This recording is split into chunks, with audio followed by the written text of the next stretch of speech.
12 years ago ay nagkaroon tayo ng kauna-unahan sa buong mundo na mobile radio booth at siyempre ito na nga ang mobile booth ng UNTV ng Radyo La Verdad 350. Siyempre nakakatuwa na naandyan pa siya hanggang ngayon, intact, part ng kasaysayan ng ating bansa.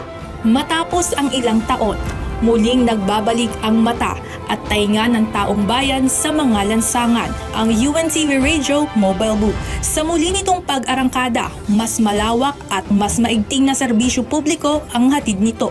Sa pangunguna ng broadcasters na sina Ani Rentoy at Luella de Cordova, alas 5 ng madaling araw kanina unang gumulong ang UNTV Radio Mobile Booth at pumarada sa harapan ng Palasyo del Gobernador sa Intramuros, Manila.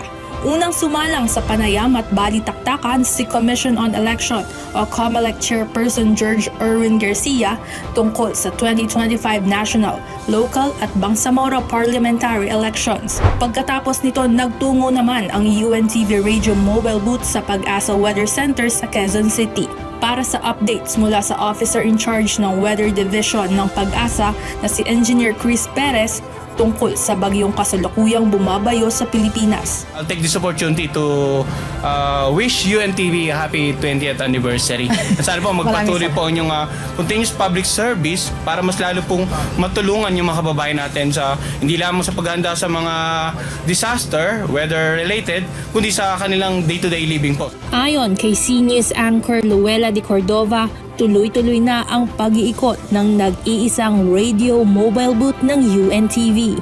Kailangan ipagpapatuloy na natin ito at hindi lamang ngayon, ang sabi ko nga, kailangan na umikot tayo sa iba't ibang lugar para makapaghatid tayo ng balita at hindi lamang balita kundi mga tulong at serbisyo para sa mamamayang Pilipino. 12 taon na simula ng ilunsad ng UNTV ang natatanging Radio on Wheels na isang broadcast innovation at konsepto ni Kuya Daniel Razon, ang CEO at President ng UNTV BMPI Incorporated. Layunin nitong tutukan at ilapit sa mga tao ang pinakamalalaking balita at impormasyong kailangan nilang malaman sa araw-araw. Kabilang sa mga issue na tinutukan ng Radio Mobile Booth ay ang impeachment trial noong 2012 laban kay dating Supreme Court Chief Justice Renato Corona.